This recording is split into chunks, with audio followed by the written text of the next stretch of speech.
ఇక మార్పును కోరిన తమిళనాడు విజయ దరహాసంతో మురిసిపోతుంది. తిరుగులేని శక్తిగా నిలిచిన టీవీకే విజయం వెనుక కారణాలు అనేకం కనిపిస్తున్నాయి. తమిళనాడు 22వ సీఎంగా బాధ్యతలు చేపట్టబోతున్న విజయ్ నాడు ఎన్టీఆర్ చేసిన ఫీట్ ను చేసి చూపించారు. 106 స్థానాల్లో విజయం సాధించి దాదాపు 35% ఓట్లను రాబట్టుకున్నారు దళపతి విజయ్. విజయానికి ఎంతమంది బంధువులు ఉన్నారంటారు? ఆ లెక్కను చూస్తే తమిళనాడులో విజయానికి అనేక కారణాలు చూపవచ్చు. అభిమానులను మద్దతుదారులుగా విజయ్ మార్చుకున్నారు. ఆయన సభలు, రోడ్ షోలలో ఎక్కడ చూసినా యువతరం వెల్లువ కనిపించింది.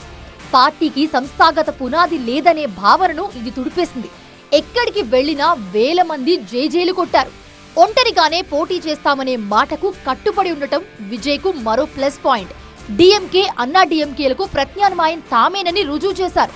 ఎటువంటి రాజకీయ కనెక్షన్లు లేకుండా వచ్చారు. తమిళనాడులో రాజకీయ ఎజెండాను నేడు సెట్ చేసింది అక్కడి యువతే.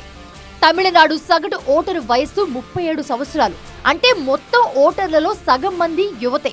నేపాల్లో జెన్జీ అవినీతిపై తిరుగుబాటు చేసినట్టు తమిళనాడులోనూ జరిగిందనే చెప్పాలి. కానీ తేడా ఉంది. నేపాల్ యువత రోడ్డెక్కి నిరసనకు దిగితే తమిళనాడులో పూర్తి ప్రజాస్వామ్యబద్ధంగా మార్పు చోటు చేసుకుంది. మహిళల ఆదరణ విజయ్ పార్టీకి లభించిన మరో ప్లస్ పాయింట్. మాస్ హీరోగా మహిళా ఓటర్లకు విజయ్ ఫేవరెట్ గా నిలిచారు. తమిళనాడు రాజకీయాల్లో కులం పోషించే పాత్ర చాలా కీలకం. కానీ విజయ్ మాత్రం కాస్ట్ న్యూట్రల్ గా నిలిచారు. అందరినీ కలుపుకుని పోయేవాడిగా, లౌకికవాదిగా తనను తాను విజయ్ వ్యక్తపరుచుకున్నారు.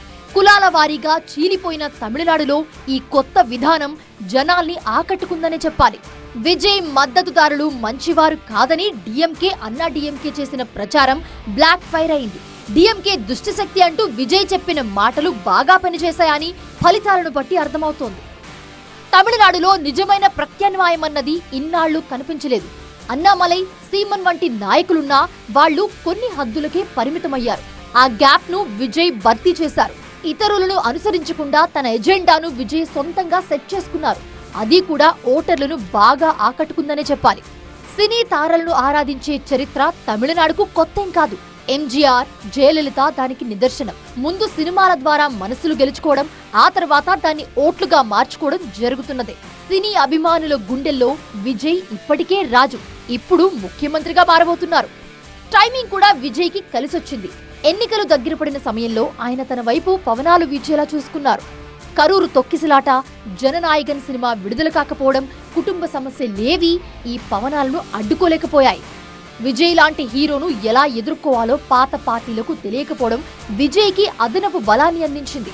విజయ్ స్టైల్ని, విజయ్కున్న అపీల్ను ఎదుర్కొనే వ్యూహం వాటిలో లోపించింది.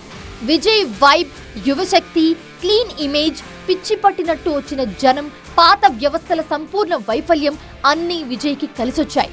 60 ఏళ్ల ద్రవిడ ఏలుబడి ఒక్క వ్యక్తి ఒంటరిగా పక్కన పెట్టేశారు.